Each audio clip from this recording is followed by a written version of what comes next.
All right. Hey, everyone. Welcome back. Happy LSW 20 once again. This is our 10 a.m. session with Ricardo Carrera.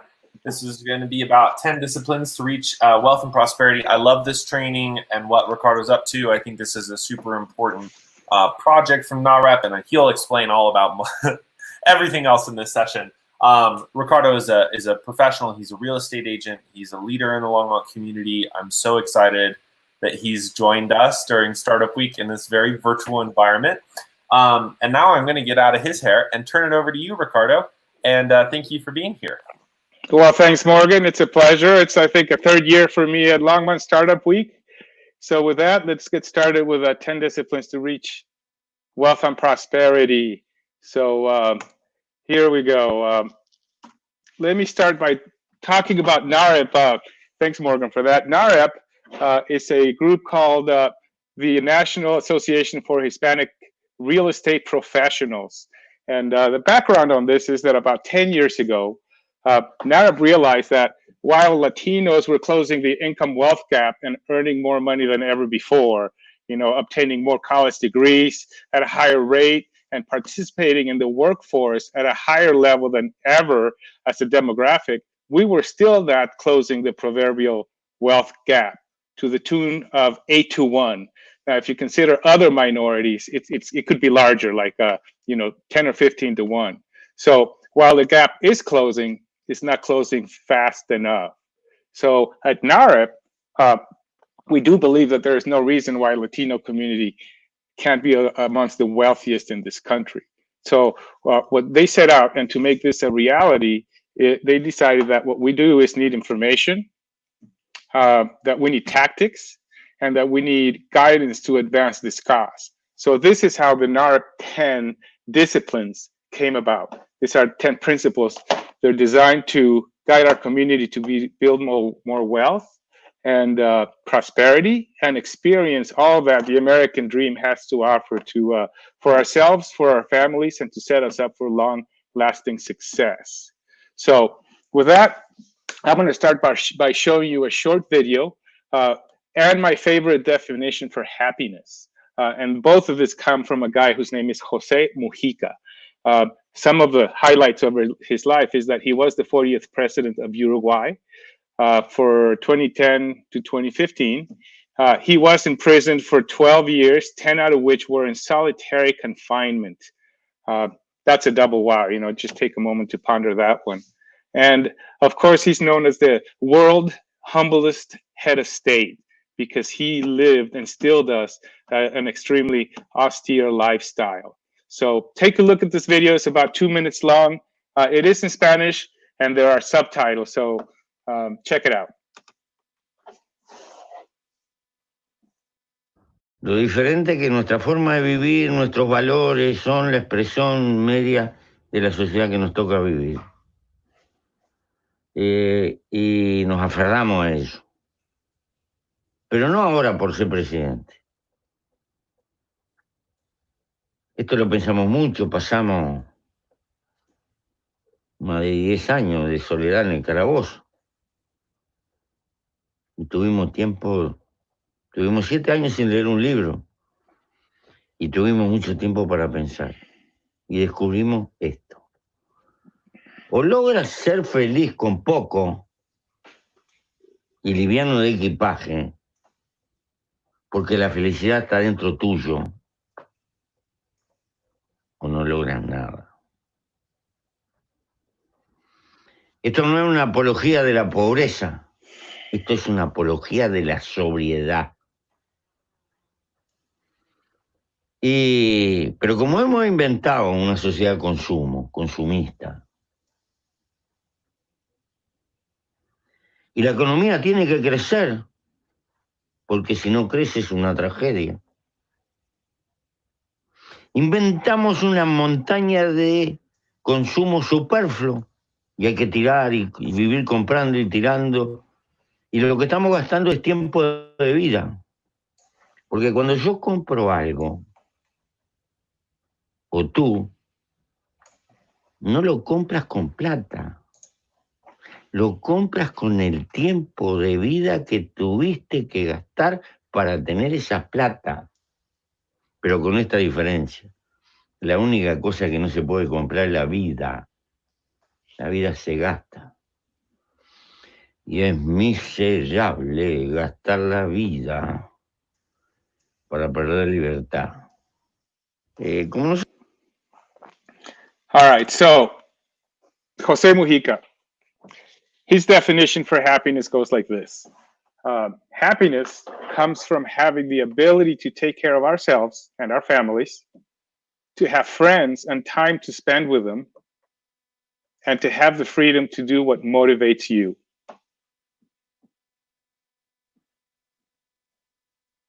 So what he's saying here is that happiness is not a destination, but it's a way of living. I also read here myself that he understands, or I understand, that happiness and wealth go hand in hand. They're like cousins, right? They're relatives. One feeds off the other. So with that, let me show you the 10 disciplines we're going to talk about today. And while you take a look at this, while you read them, let me ask you this. Do you know what the difference is between being rich and being wealthy? So before I answer that question, wealth and the way we think about wealth is partly cultural. It's partly how we were raised, and it's partly historical. So for example, did you grow up on the right side of the tracks, or did you grow up with limited means? So to answer the question, being rich is just having a lot of money. It's a number. It's subjective. Being wealthy is having enough money saved to maintain your standard of living for the rest of your years. So you must have a clear definition of what that means, and what you want to look like in 20 to 40 years. So do you want to be Jane Rich? Do you want to be John Normal? Or do you want to be Mr. Poor? You have to start planning now. You have to ask yourself, how much do I need to make and how much money do I need to save in order to reach wealth in 20 to 40 years, right? So building wealth from this perspective takes time and discipline. And you may have to change the way you think about money. You may have to change the way you think about work or your business and family, and the way you think about family as well. So let's, with this, I want to introduce myself. My name is Ricardo, as Morgan so kindly introduced me earlier. I am a father of a beautiful 22-year-old woman. I'm a husband to my favorite person, Gabi. I'm a brother to 3 younger sisters. I have 2 parents, healthy and aging nicely. I love what I do. I am a real estate agent. I am the operations manager for the Latino Chamber of Commerce in Boulder County. I'm a NAHREP 10 certified trainer, and I am a consultant for the SBDC. So with that, let's get to the NAHREP 10 principles that will guide us towards the path of wealth and prosperity. Let me set up first a typical scenario here. We're going to call him Johnny Normal. And Johnny Normal is 35 years old and hopes to retire at 65. So historically, his family members live to 90. So we will assume he's going to follow suit. This means that he'll be working for 30 years and he's going to be retired for 25 years following that. So just to note the obvious, if you live on $1 a day, and I'm going to use this example throughout, the $1 example.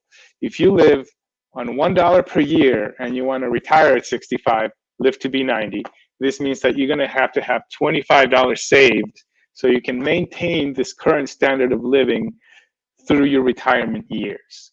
Okay, so keep that in mind. And with that, let's get to discipline number 1. Here we go. Discipline number 1. Have a mature understanding of wealth and prosperity, because the one with the most toys usually loses. Yes, we've all heard this one before, maybe a slightly different tone. Guys, if you don't get this one right, the rest is impossible to achieve. Society teaches us to focus on the superficial. What you have and what you own becomes important, right? This is what you learn from television and magazines. The most important factor for us to reach wealth is first to reach a sound and real understanding of what wealth and prosperity is. Like I said, you may have to reboot your value system. You have to know the difference between an investment and an expense. You have to understand that a reasonable and sustainable standard of living is defined not by how we live, but it is defined by how much we make. And we have to adjust from there. That's important. So a toy is an example of an expense. So an expense, anything that takes money out of our pocket, right? I'll repeat that. Anything that takes money out of our pocket is an expense, right? So jewelry, clothing, cars, jet skis, an expensive, exuberant vacation, that might be considered an expense. Opposite to that, you have an investment. So an investment is anything that puts money back into our house. A house, stocks, education, that's an investment. So discipline number 1, have a mature understanding of wealth and prosperity. Okay, discipline number 2, be in the top 10% of your profession, because being good is not good enough. Doesn't matter what you do. You still have to strive to be the best at it. This will get you a raise. It'll get you a promotion or a better job opportunity. If you're a business, it'll get you more customers. You'll be number 1, right? That's what we all strive to be. Growth comes built in if you're on the top 10%. This will help you earn and maintain a sustainable standard of living, and it will generate a surplus and allow you to save and invest for the future. So why 10%? Well, we all know the 80-20 rule, and in this particular case, I would say that 80% of the business is done by 20% of the people. And I just want you to be in the top tier. So be the best at what you do, live on less than what you make, and save and invest the difference. All right, here we go. Discipline number 3. Let me start with telling you a story first. When I graduated from college many years ago, I gave myself a celebration vacation. So I went out, and while I was vacationing, I met this guy, and I told him my dream life story, my life plan at the time. I think I was 25 or something like that. And I told him, I said, sir, I think what I'm going to do is that I'm going to work really hard. I'm going to make $1 million by the time I'm 30. And then I'm going to live happily ever after. And he looked at me and he's like, Ricardo, the problem with having $1 million is that you live like you have $1 million. So I have to say, I had no idea what he was talking about at the time. Many years later, it started making a little more sense to me. So principle number 3, live below your means, because downturns are a regular part of our economy. Be ready for the next recession. And today, I have to say, if you don't understand this one, then you never will. Right now, we are vulnerable to this. I mean, right now is this perfect example of, of the more we make, let me back up. Many people raise up to their standards. So they don't plan for the downturn. The more you make, the more you spend. This is a negative cycle, because if suddenly you make less, as many of us are doing now, well, you realize that your expenses stay, and that gets you in trouble. So this concept applies to people, individuals, home businesses, right? I mean, the business of your personal finance and your business of your business, right? So live below your means. Live on less than what you make. And then by definition, you have a little extra to save and invest for this downturn economy cycles. So my question or a question is, well, how do you measure this? And the answer is, well, you make a budget. Whether you're a business or a person, you have a budget. And with that, I'm going to show you what a budget looks like. This is just a spreadsheet. Let's see. We should be able to see this budget on my on your screen right now. Yep, there it is. I'm going to make it a little bit bigger just so it makes sense. And here we go. This is a budget. I'm going to show you two examples of a budget. You have, this is Johnny Poor's budget. You can see that he has a basic income of $3,400 a month, $40,800 a year, and his expenses are a little bit higher than that. He is upside down by 15%. And this tells us in this example that he's losing $500 a month. So let's go through and expand this a little bit. I'm going to start from the bottom here. I'm going to show you that Johnny Poor has a car. He has a car, and he has which he bought on a loan, and he pays $500 a month for this car. He has some insurance expenses, some fuel expenses, maintenance, and of course, registration. His expense is $735 for a car monthly. His job pays for his medical insurance and health insurance, so all he has to do is put up $50 a month. Fairly standard if you have a job.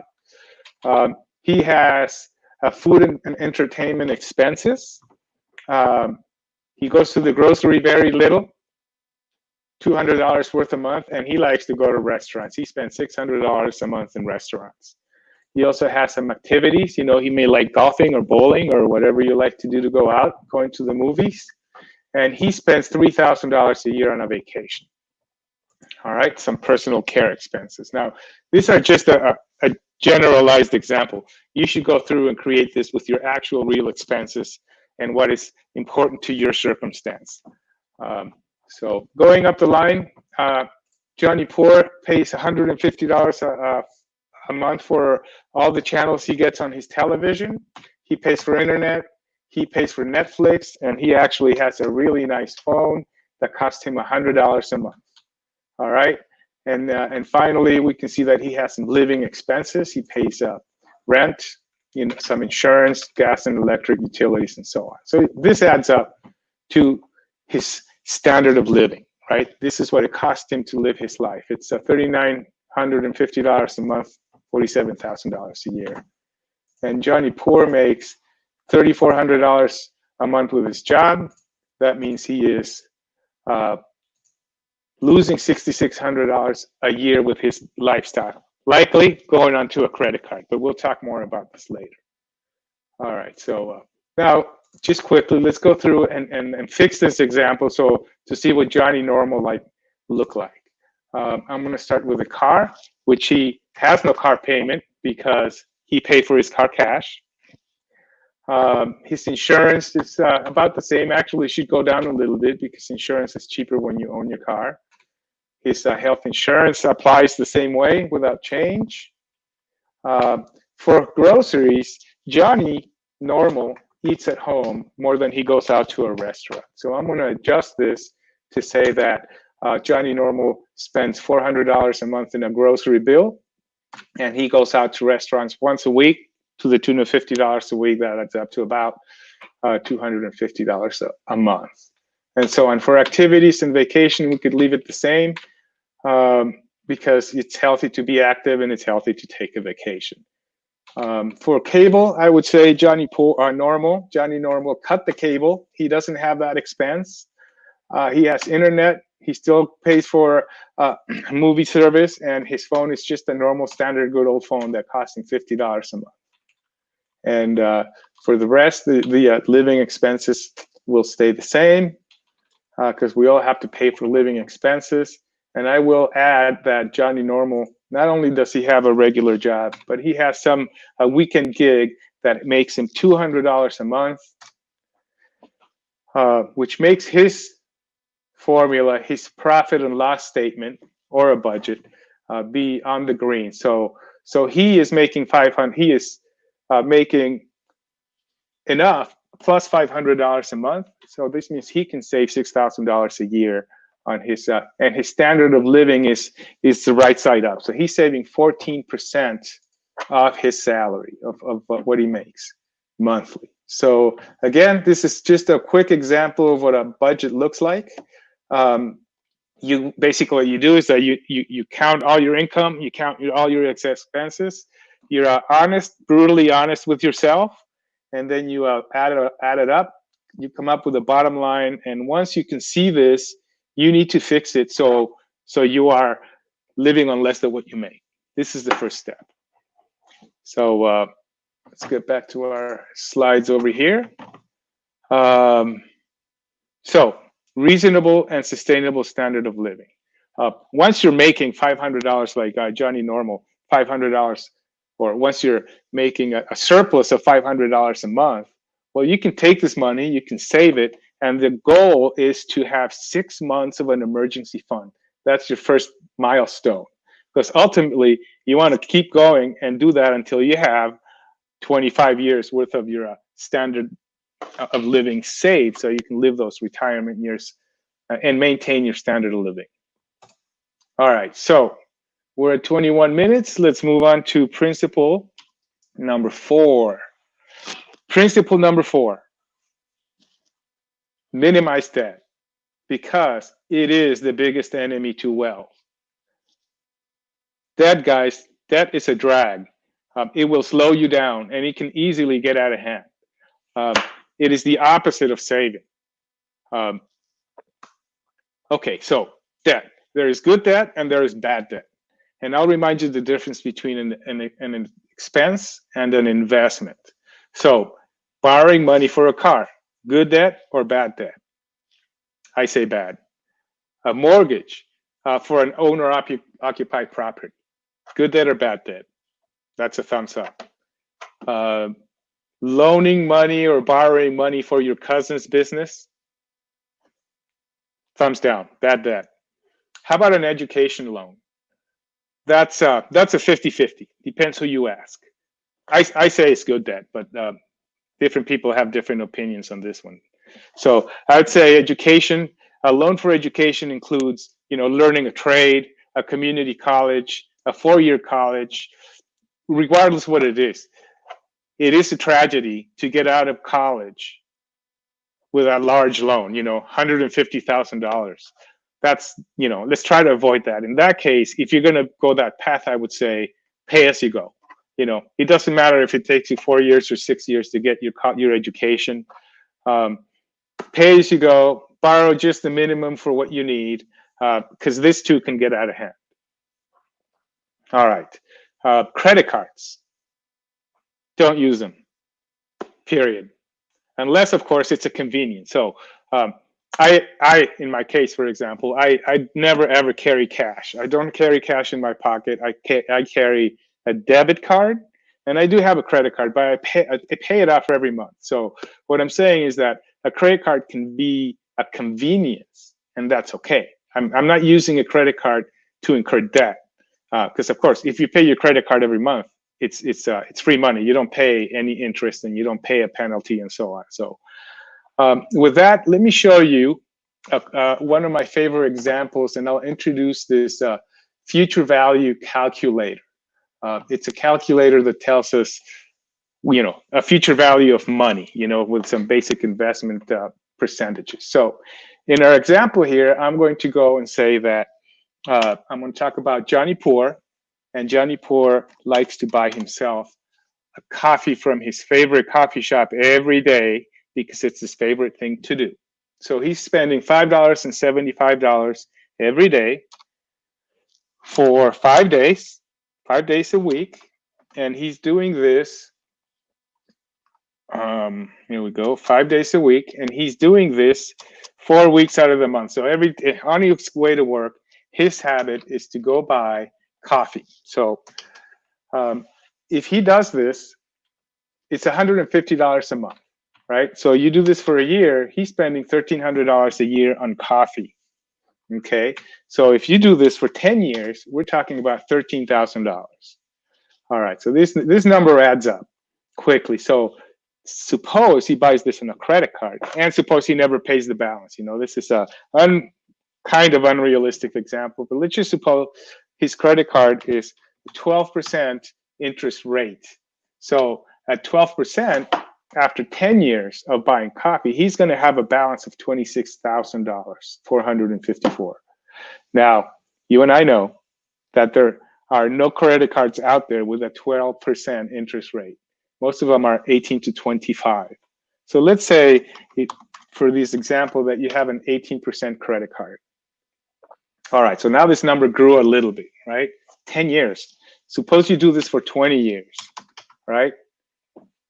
Wow, that's a big number.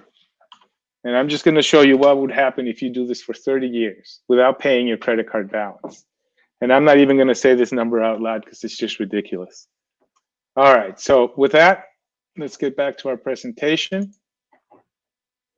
And so discipline number 4, minimize debt. All right, discipline number 5. Invest at least 20% of your income in real estate and stocks because they are the best and safest ways to build wealth.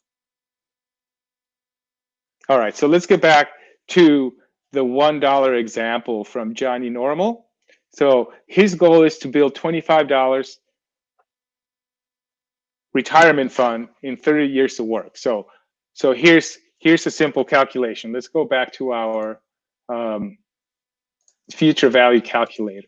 So if he's saving Johnny normally saving 20 cents a year, right? That's 20% of his $1 standard of living. So he's saving 20 cents of what it costs him to live, 20%. This becomes some number per month. It's about 2 cents per month in this example. All right, so if you do this for 30 years, what's going to happen, is that you're going to end up with $6, right? So this is the straight line example. If you're saving 20% of your standard of living for 30 years, you end up with 6. We want 25. So how does this happen? The answer is compound interest. So I'm going to assume that you guys know what compound interest is. If you don't, go look it up. It's basically your money growing on itself, right?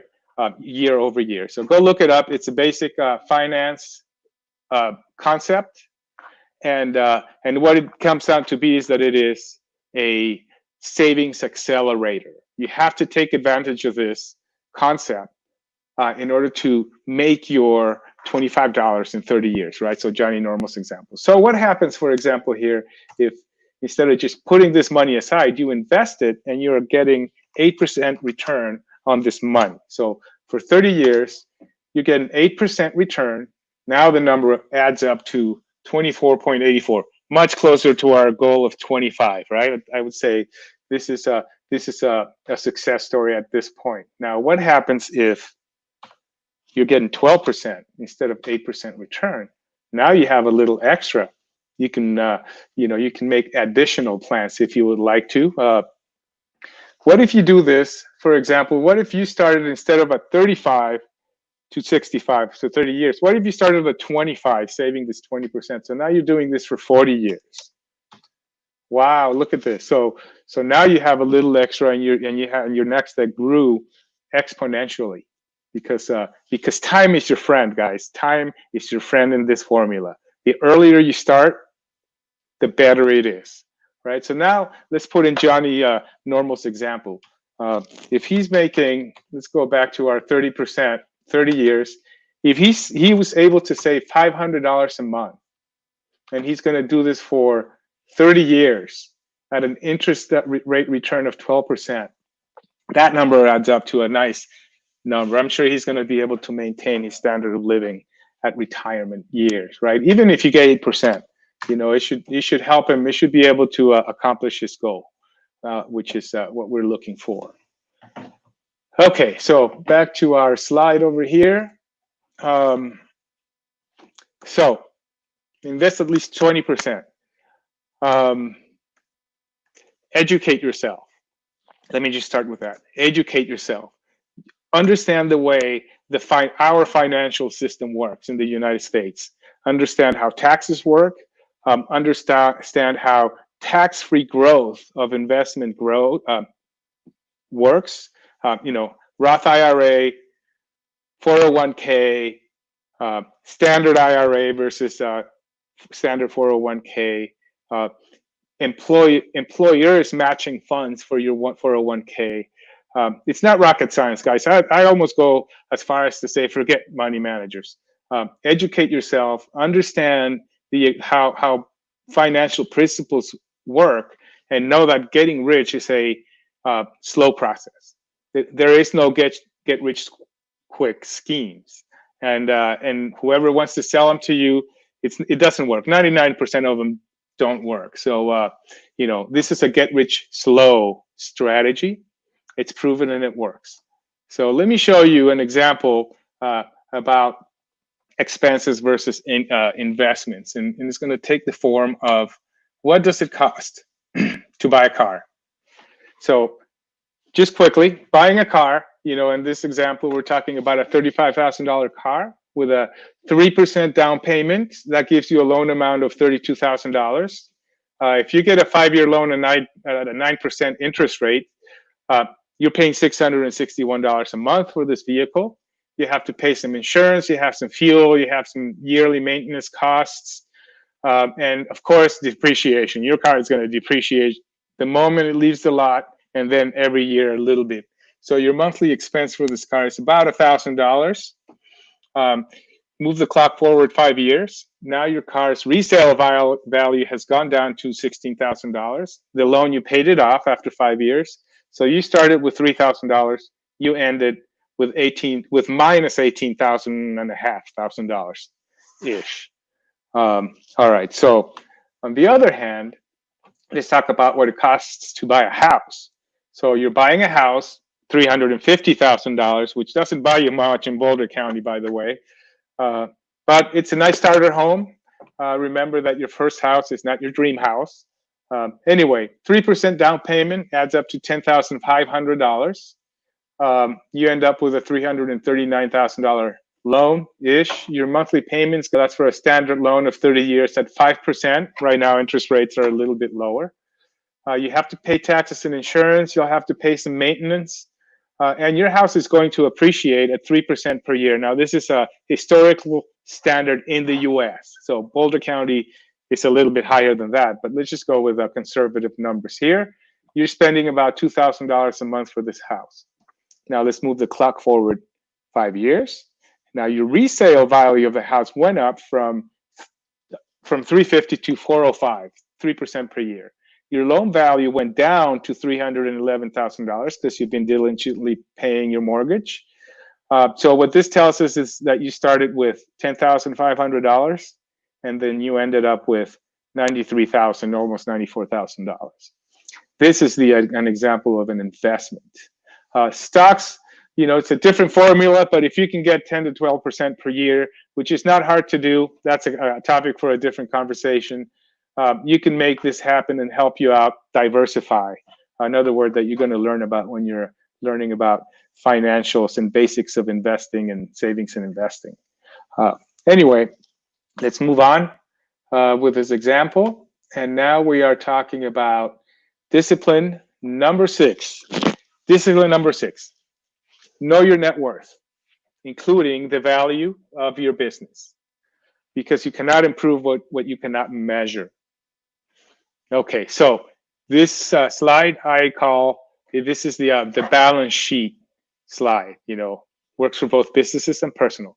This is your financial scorecard, right? At the end of the day, what you're going to do is that you are going to count, a balance sheet. You count everything you have and everything you owe. So all your assets, which are your possessions, like, your home, your savings account, your checking account, the value of your car, the balance on your 401k or your savings account, anything you can sell that you could say, this is mine, I can sell it on Craigslist. You put a dollar value and you add it.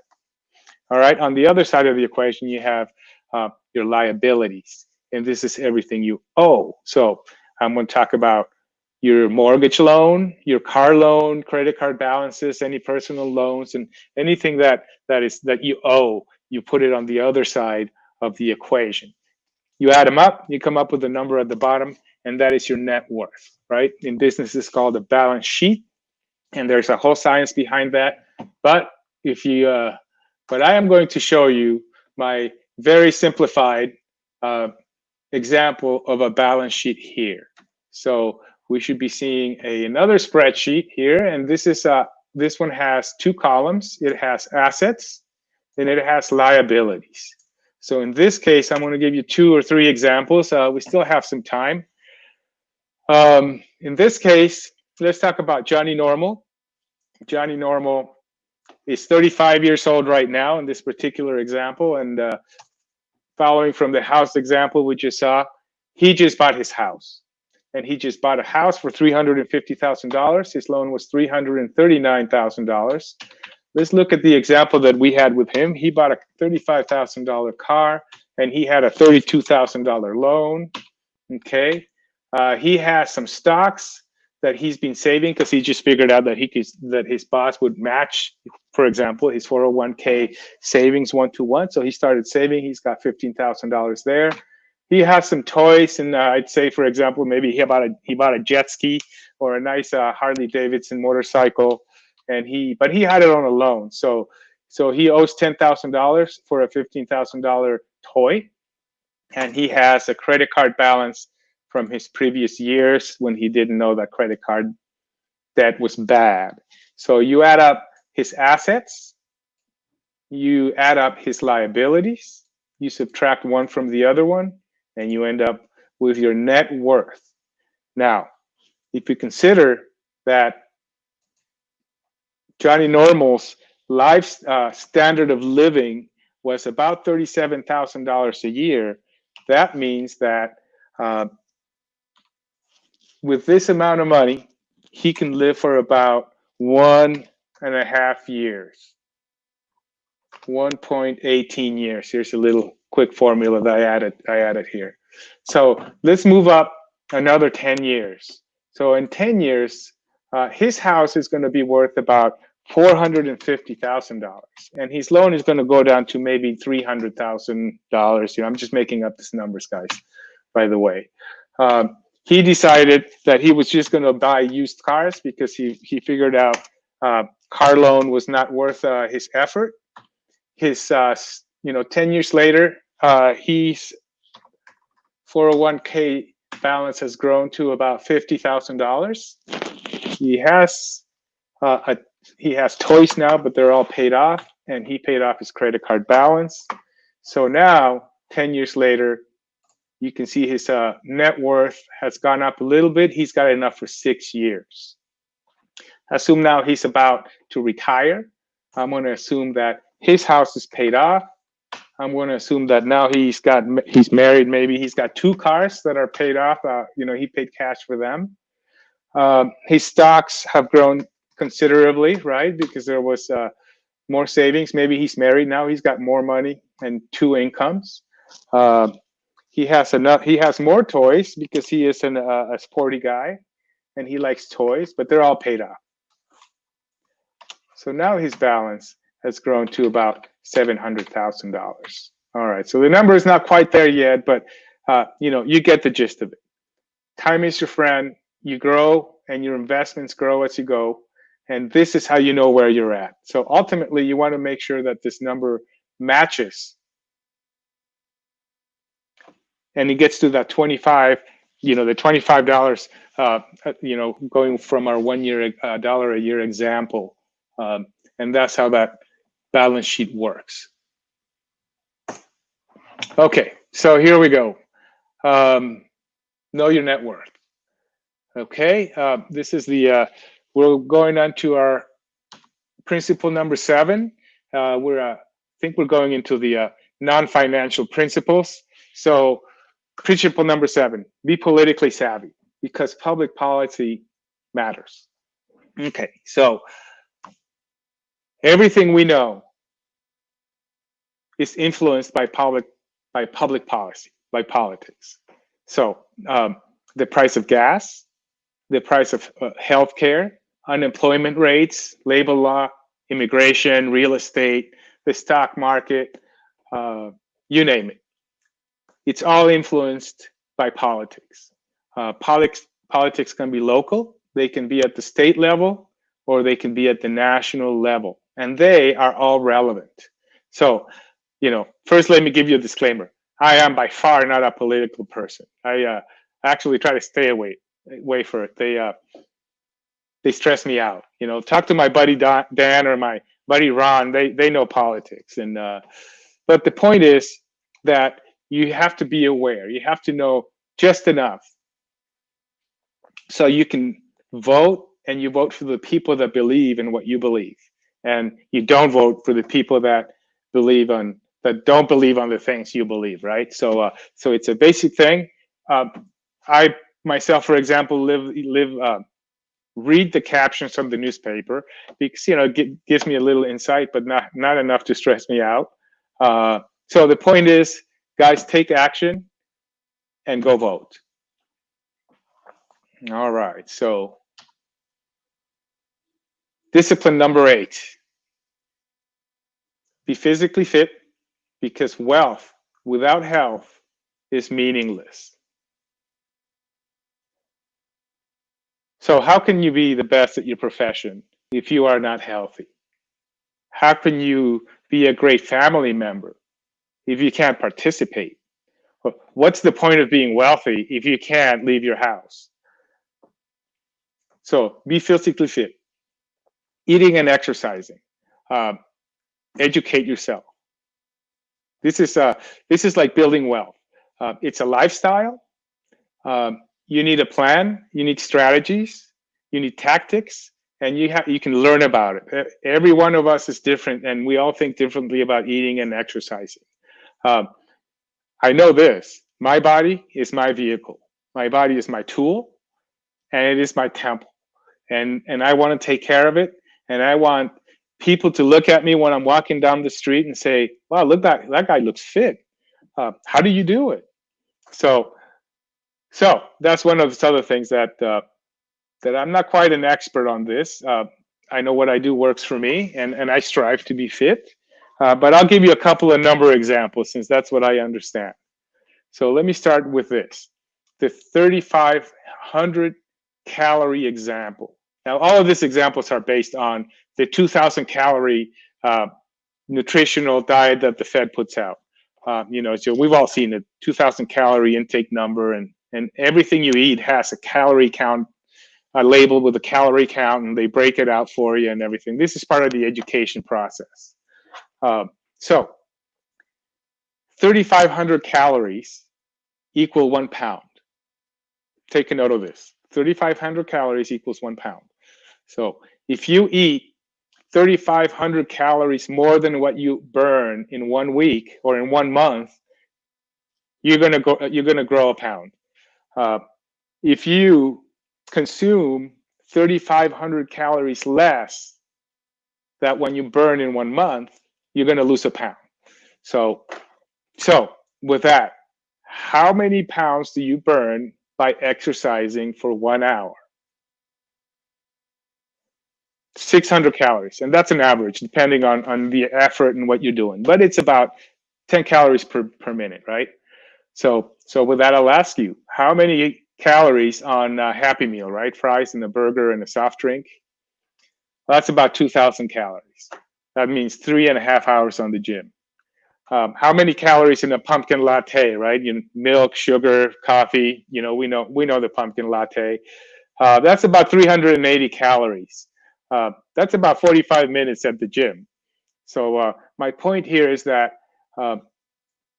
there is a reason, and there are formulas behind, and there is a relationship between nutrition and exercise. And the healthy formula is heavy on the nutrition side and less on the exercise. They both have their purpose. They both have their point. They are both important. But when we talk about nutrition, for example, nutritional values, eat healthy or eat less, and I'm talking nutrition, not diet. That's an important distinction for me, because a diet has a beginning, a middle, and an end. We're not talking that. We're talking nutrition. It's a lifestyle. Same with fitness, right? We've all heard the park is far away from the entrance to the supermarket, so you walk more. well, that's all fair. I mean, I'd say go out and take an hour walk every day with your partner, with your kids, with your friends. You know, go throw the frisbee. It doesn't have to be intense. You just have to go out and get mobile, and it's all part of a healthy lifestyle. All right, so enough of that. We have 15 minutes left. We have 2 disciplines left, but that will give us enough time for some questions at the end. Discipline number 9. Be generous with people who are less fortunate, because philanthropy feeds our heart and our spirit, and it gives more purpose to our work. Philanthropy. Wow. Helping people brings joy and pleasure. That's what I know. I do it. I love it. Working with community. And in my mind, philanthropy, so giving, the art of giving, it could be anything. It doesn't have to be just money. I believe money is important. I believe knowledge is important. And I believe our time is important. They all count. So whatever you can do with your budget, with your standard of living, whatever makes sense to you, whether it's time, knowledge, or money, share it with other people. You know, the ultimate formula for me is leave this world better than what you found it. You know, what else is there? You can do that and you've succeeded in life. I could also say that it doesn't have to be today. Maybe you're really busy and you don't have time to do this right now. Well, you could do it later. It doesn't matter when you do it. You could do it, you know, when you're a kid, when you're an adult, when you're retired. Time is your friend. There's always somebody that needs your time, knowledge, and share it. Be generous with that. All right. Discipline number 10. Discipline number 10. Be active in the lives of your family and children. Because familia, our family, is central to who we are. Guys, family matters. It's in our DNA. It always comes back to me. Well, to me and to us. It always comes back to this. Whether it's your parents or your kids, believe me, the roles will reverse at some point. So I can tell you for sure, I can tell you that behind every successful individual, there's a strong family. So call your parents today, get involved, call your son, call your daughter, call your sisters or your cousins, call your best friend. They are family too, and be involved. All right. Well, okay. So we have 12 minutes left, and with that, we have completed the 10 disciplines from the Hispanic Wealth Project. Guys, let me invite you to share these disciplines. Share them with your family, share them with your friends and colleagues, because this is how we change the world. One step at a time, strong disciplines. And with that, let me point you to a website where you will find all the calculators that I used today. You will find a blog that talks about these money principles. You will find some videos and a different explanation for the NAHREP 10, and you might even find some videos about other things. So it's all there. You can contact me if you need at this email address, info@mywealthbeing.com. And with that, let's see if we can get Morgan to come back live. There he is. I see Morgan. How you doing, buddy? Thank you for your awesome presentation. I mean, how thorough. I will say there's such good fundamentals. I so appreciate it. Yeah. Yeah, you know, Morgan, this is stuff that we should all learn in high school. Yeah. You know, next to you know, auto mechanics and, you know, math, we should learn this personal finance or personal disciplines, but unfortunately we don't. So here we are trying to help people change a perspective or maybe a little bit of a paradigm shift. Definitely. Well, thank you. And if anybody has questions, please do drop them into the feeds. I'd be happy to put them up to Ricardo. I actually had one that, as I was listening through and thinking about this, some of the investments are on face value counterintuitive. Like you take a loan out for a car, and definitely doesn't pay off. But just take a loan out for a house, it definitely does. And just to get a grasp on those fundamentals. So do you have, I mean, obviously you have your site and everything that people can interact with and read, but are there other favorite resources of yours that people could read or access to get a grasp on some of those fundamentals, books that you've enjoyed, or documentaries, or other resources? Sure. There's a ton of information out there. It's all personal improvement. One of the books, there are two books that have changed, a paradigm shift that I've learned and that I use still today. And part of my philosophies are Rich Dad, Poor Dad, Robert Kiyosaki. Brilliant book. It's a down to basics book. He's got a whole series, so you start with the basic one, Rich Dad, Poor Dad, and then he's got books about investing in real estate. He has one for kids. He has one for businesses, and so on. I mean, he's got a ton of books now. The other one is called The Millionaire Next Door. And I can't remember the name of the author right now, but The Millionaire Next Door is another one that talks about, live below your means, right? The richest guy that he knows buys a used car, right? So the same type of a concept, right? So in my case, I can tell you, you talked about cars. I don't think I've ever bought a new car. I have a super secret formula that I use. So I buy nice cars, but they're all 10 years old, and I just spend more than $7,500 on them. So it's worked for me, and I recommend it for everybody because just like this COVID lifestyle that we're living, people are realizing out of the blue, it's like, I have all this money in my bank. What happened? Well, you're not going to restaurants as much. And, it's the same idea with a car. I mean, suddenly if you have $500 extra a month because you're not paying for a loan that comes with an insurance payment that's also high with a borrowed car, well, suddenly you feel rich, and it's important that you save it, not that you elevate your standard of living to match your new income. Nice. Awesome. Well, thank you for those couple of recommendations. I hope people will go and check them out. I think you did such a thorough job. Nobody has any questions. I should drop a mic if I had it right now, right? Right. Well, everyone, we'll be back in a few minutes with our next session. As always, I get to do my little LSW job. Go buy some Longmont Startup Week swag at longmontstartupweek.co. There's the shop button. This is what we're calling our standard t-shirt. There's also a pocket tee.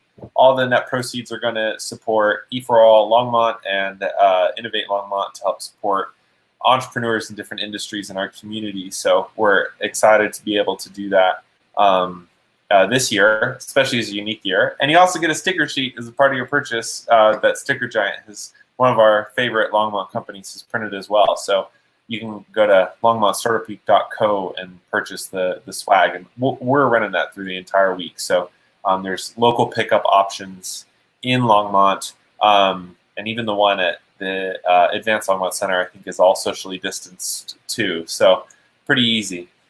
Well, Ricardo, thank you again so much for joining us during LSW 20. And I appreciate your training so much.